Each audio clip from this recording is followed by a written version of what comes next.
Hello everyone, இது உங்கள் APJ Maran academy. So நம்ம 10th சயின்ஸில் செகண்ட் லெசன் ஒளியியல் தான் பார்த்துக்கிட்டு இருக்கோம். அந்த வரிசையில் இப்போ நம்ம பார்க்க போகிறது அந்த பாடத்தில் இருக்கக்கூடிய கணக்கீடுகள் தான். அதில் புக் பேக்கில் இருக்கக்கூடிய 2 இம்பார்ட்டண்ட்டான கணக்கீடு மட்டும் இந்த வீடியோவில் பார்ப்போம். வாங்க வீடியோக்குள்ளே போகலாம். ஸோ ஃபஸ்ட்டு திங், நமக்கு கொடுத்துருக்கக்கூடிய கொஷினை வழக்கம் போல் நான் ஷார்ட் நோட்டாக எழுதியிருக்கேன், பார்த்துக்கோங்க.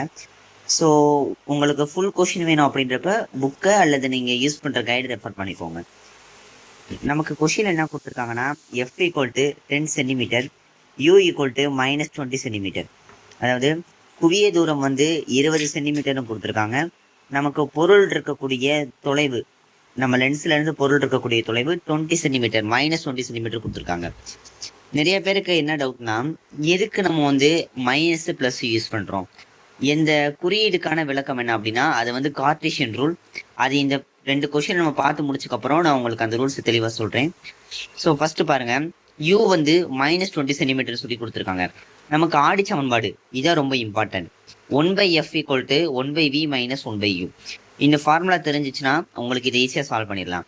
இதில் 1/10 ஈக்குவல் டு 1/v - 1/uக்கு பதிலாக -20.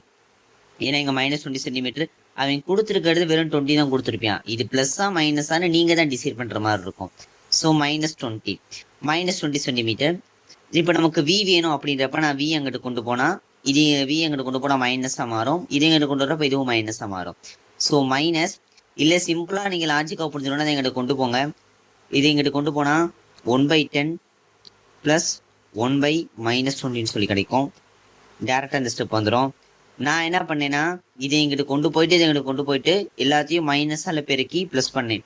உங்களுக்கு இது கொஞ்சம் கஷ்டமாக இருக்குது, எனக்கு இந்த ஒரு ஸ்டெப்பு மட்டும் எனக்கு இது புரியலை, எப்படி வந்துச்சு மைனஸ் ப்ளஸ் உழப்புது அப்படின்றப்ப சிம்பிளாக இதை மட்டும் அங்கிட்டு கொண்டு போயிடும். மைனஸாக இருக்கிறது ப்ளஸ்ஸாக மாற்றிக்கும். அங்கிட்டு போகிறப்ப ப்ளஸ் 1/-20 உனக்கு டேரெக்டாக இந்த ஸ்டெப் உனக்கு வந்து பார்த்தோன்னா கிடச்சிரும். இந்த இடத்துல -20 அப்படின்றப்ப மைனஸை ஹோல் டேர்மாக நான் மேலே எழுதிக்கிறேன். அப்போ 1/10 - 1/20, எல்சிஎம் எடுக்கிறப்ப 2 - 1 1/20 கிடைக்கும். 1/vன்றது 1/20ன்றப்ப வி அப்படின்றது 20 சென்டிமீட்டர். இதில் கொஷின் என்ன கொடுத்துருப்பியான், வி மட்டும் என்னன்னு கேட்டிருக்க மாட்டேன், தன்மை என்னன்னு சொல்லி கேட்டிருப்பியான். அப்போ தன்மை என்னன்னு சொல்லி கேட்குறப்ப M equal to v/u equal to 20/-20 equal to -1. M அப்படின்றது உருப்பெருக்கம். உருப்பெருக்கத்தை வச்சுதான் தன்மையை கண்டுபிடிக்க முடியும். ஸோ அதனால -1 அப்படின்றது இங்கே நம்ம கொண்டு வந்திருக்கோம். இன்னொன்று, இது குவிலென்ஸ். குவிலென்ஸை பொறுத்த வரைக்கும் எப்போதுமே குவிய தூரம் பாசிட்டிவாக தான் இருக்கும். ஓகேவா? குழி லென்ஸுக்கு தான் குவிய தூரம் எஃப் வந்து நெகட்டிவாக இருக்கும். நான் யூக்கு ஏன் நெகட்டிவ் போட்டிருக்கேன் அப்படின்றத பற்றி சொல்ல வரல. ஏன் எஃப்க்கு செகண்ட் கொஸ்டின்ல பாருங்க -15 சென்டிமீட்டர் சொல்லி கொடுத்துருக்கேன். ஆனால் இதுவே இதுக்கு முன்னாடி பார்த்த ப்ரீவியஸ் கொஸ்டின்ல 10 சென்டிமீட்டர் ப்ளஸ்ல கொடுத்துருப்பேன். அது ஏன் அப்படின்னா உனக்கு கொஸ்டின்ல மென்ஷன் பண்ணியிருப்பேன், குவி லென்ஸா இல்லை குழி லென்ஸான்னு சொல்லி. ஒருவேளை அது குவி லென்ஸா இருந்துச்சுன்னா எஃப் பாசிட்டிவா இருக்கும். இதை மட்டும் நான் வச்சுக்கோங்க. எனக்கு வந்து குவி லென்ஸ் அப்படின்றப்ப எஃப் அப்படின்றது பாசிட்டிவ். இதுவே குழி லென்ஸ் அப்படின்றப்ப எஃப் அப்படின்றது நெகட்டிவா இருக்கும். இந்த கான்செப்ட் வச்சு தான் உங்களுக்கு எஃப் பாசிட்டிவா நெகட்டிவான்னு கண்டுபிடிக்க முடியும். இந்த யூ பாசிட்டிவா நெகட்டிவா இல்லையான்றதை கண்டுபிடிக்கிறத நான் சொல்றேன்.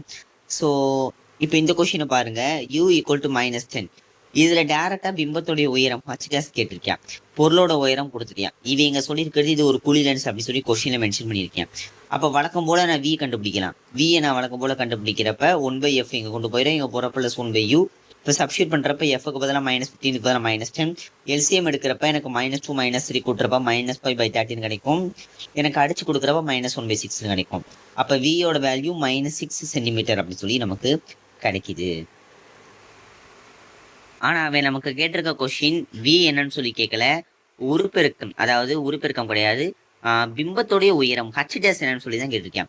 உருப்பெருக்கத்துக்கான ஃபார்முலா பாருங்க, m equal to v/u equal to h2/h1. அதாவது h'/h. h' அப்படின்றது பிம்பத்தோடைய உயரம், இது பொருளுடைய உயரம். அப்போ v/u ஈக்குவல் டு h'/h. எனக்கு v தெரியும், u தெரியும், h' தான் வேணும். h அவன் கொஷினை கொடுத்துட்டு 3ன்னு சொல்லி. இப்போ எனக்கு நெகட்டிவும் கேன்சல் ஆகிடும். சைனு 3 அங்கிட்டு போகிறப்ப 18, 18/10, 18 10ல் டிவைட் பண்ணுறப்போ 1.8 கிடைக்கும். அப்போ h' அப்படின்றது 1.8 சென்டிமீட்டர். ஸோ அப்போ நமக்கு பொருளுடைய பிம்பத்துடைய உயரம் அப்படின்றது 1.8 சென்டிமீட்டர். ஓகே, நம்ம பார்க்க வந்து 2 கணக்கீடையும் முடிச்சிட்டோம். இப்போ உங்களுக்கு ஏன் யூ வந்து நெகட்டிவாக வருது அப்படின்னா, உங்களுக்கு கார்ட்டீசியன் குறியீட்டு மரபுன்னு சொல்லி ஒன்று இருக்குது. இது 10th இருக்குன்னு தான் நினைக்கிறேன். ஐ திங்க் 10th இருக்குமான்னு சொல்லி டவுட்டாக தான் இருக்குது. பட் 12th உங்களுக்கு இது கன்ஃபார்ம் வரும். இது என்னன்னா, இப்படி உங்களுக்கு ஒரு லென்ஸ் இருக்குது, இல்லை ஆடி இருக்குன்னு வச்சுக்கோங்களேன். இதுக்கு லெஃப்ட் சைடு, இது ரைட் சைடுன்னு வச்சுக்கோங்க. நமக்கு லெஃப்ட் ரைட்டுன்னு வச்சுக்கோங்க. அப்போ எனக்கு இந்த லெஃப்ட் சைடு இருக்கக்கூடிய பொருள் எல்லாமே எனக்கு இப்போ இங்கேருந்து அளக்கக்கூடியவரை நான் இப்படி அளக்குறேன், லெஃப்ட் சைடு அளக்குறேன். இப்போ இங்கே ஒரு பொருள் இருக்குன்னா, உங்களுக்கு ஃபஸ்ட்டு நீங்கள் தெரிஞ்சுக்க வேண்டியது, ஒரு ஆப்ஜெக்டோட டிஸ்டன்ஸ் எப்போவுமே நம்ம வந்து லென்ஸோடைய மையம் பீலேருந்து தான் நம்ம அளக்க முடியும். இதுலேருந்து அளக்கணும். அப்படி நான் இதுலேருந்து இப்படி நான் அளக்கும் போது லெஃப்ட் சைடு அளந்தேன்னா எனக்கு அந்த டிஸ்டன்ஸ் மைனஸில் வரும். ஏன்னா பொதுவாகவே நம்ம இது மட்டும் கிடையாது, நம்ம கார்ட்டீசியன் நம்ம மேக்ஸ்லேயே பார்த்தீங்கன்னா நீங்கள் ட்ரா பண்ணியிருப்பீங்க 9th ஸ்டாண்டர்டில். ஆக்சஸில் இது ப்ளஸ் ஒய் ஆக்சஸ், இது ஒய் டேஷ், இது எக்ஸு, இது எக்ஸ் டேஷ். இது வந்து பாசிட்டிவாக இருக்கும், இது நெகட்டிவாக இருக்கும். இது பாசிட்டிவாக இருக்கும், இது நெகட்டிவாக இருக்கும். அதே கான்செப்ட் தான் இங்கேயும். இங்கே லென்ஸ் இருக்குன்னா நான் இந்த சைடு அளக்கும் போது எனக்கு கிடைக்கிற டிஸ்டன்ஸ் நெகட்டிவ்ல தான் இருக்கும். எப்போவுமே பொருளை வந்து நம்ம லென்ஸுக்கு இந்த சைடு இருந்தால் எடுப்போம். அதனால கிடைக்கக்கூடிய டிஸ்டன்ஸ் எனக்கு எப்படி கிடைக்கும்னா மைனஸில் தான் கிடைக்கும். எப்போவுமே பொருள் வந்து இந்த சைடு இருக்கிற மாதிரி தான். நீங்கள் எந்த கொஸ்டின் வேணாலும் எடுத்து பாருங்க, நம்ம புக்கில் மேக்ஸிமம் இந்த மாதிரி இருக்கிற மாதிரி தான் நமக்கு பொருளை எடுத்துக்கிட்டு தான் நம்ம இந்த மாதிரி இந்த பக்கம் பிம்பத்தை கிரியேட் பண்ணுவோம். அதனால தான் பொருளுடைய டிஸ்டன்ஸ் யூ அப்படின்றது நெகட்டிவ்ல நம்ம வந்து கொண்டு வந்திருக்கோம். உனக்கு கொஸ்டின்ல நெகட்டிவாக மென்ஷன் பண்ண மாட்டேன். நம்ம தான் என்ன பண்ணணும்னா அது நெகட்டிவாக பாசிட்டிவான்னு சொல்லி கண்டுபிடிக்கணும். அதுக்கு உங்களுக்கு இந்த ரூல்ஸ் தெரிஞ்சிருக்கணும். கார்ட்டீசியன் ரூல் என்னன்னா, இந்த சைடு போகிறப்ப நெகட்டிவ், அதை எப்படி ஈஸியாக நாங்கள் வச்சுக்கலாம், நம்ம மேக்ஸில் போட்டிருக்க இந்த ஃபார்மேட் படி நீங்கள் யூஸ் பண்ணி, இந்த சைடு அப்போ மேக்ஸ்லேயே நம்ம நெகட்டிவ் தான் யூஸ் பண்ணுவோம், அப்போ இதுலேயே இது நெகட்டிவ் தான் அப்படின்னு தெரிஞ்சுக்கணும். இன்னொரு ப்ளஸ் பாசிட்டிவ் எப்படி நம்ம கண்டுபிடிக்கிறதுனா, பொருளுடைய பிம்பம் நேராக இருந்துச்சுன்னா மாயபிம்பம்னு சொல்லியிருக்கேன். அப்படி நேரான மாயபிம்பம் உருவாகிறப்ப எனக்கு அதோட ஹைட்டை நெகட்டிவ்ல எடுத்துக்கணும். தலைகீழாக உருவாகிறப்ப நான் பாசிட்டிவாக எடுத்துக்கணும். இது உங்களுக்கு யூஸ் ஆகாது பெருசாக. நமக்கு இந்த டிஸ்டன்ஸ் யூவியில் இருக்கக்கூடிய அந்த சின்ன சைன் சேஞ்ச் தான் யூஸ் ஆகும். அதுலேயும் இந்த படத்தில் வெறும் 2 கணக்கீடு மட்டும்தான் இருக்குது புக் பேக்கில். ஸோ அதனால் நீங்கள் இந்த 2க்கு மட்டும் நான் வச்சுக்கோங்க. இன்னொன்று நான் சொன்ன மாதிரி குழி லென்ஸ்னா நெகட்டிவாக இருக்கணும், குவிய லென்ஸ்னா பாசிட்டிவாக இருக்கணும். எஃப் குவிய தூரம் அப்படின்றது எப்படி பாசிட்டிவ் நெகட்டிவ்னு சொல்லி நம்ம பார்த்தோம். ஸோ அந்த கான்செப்டையும் நீங்கள் வந்து நான் வச்சுக்கோங்க. ஸோ அவ்வளோதான்.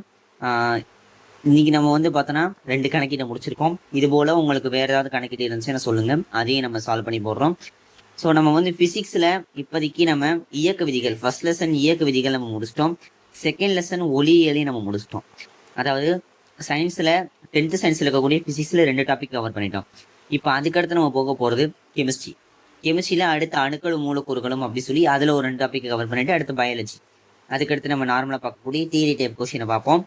ஸோ அதுக்கடுத்த வீடியோவில் நம்ம கெமிஸ்ட்ரி பார்க்க போகிறோம். இல்லை எனக்கு வந்து வேறு ஏதாவது ஒரு கொஸ்டினில் டவுட் இருக்குது, இந்த கொஸ்டின் எக்ஸ்பிளைன் பண்ணுங்கன்னா கமெண்ட் பண்ணுங்கள், அதையும் நான் போடுறேன்.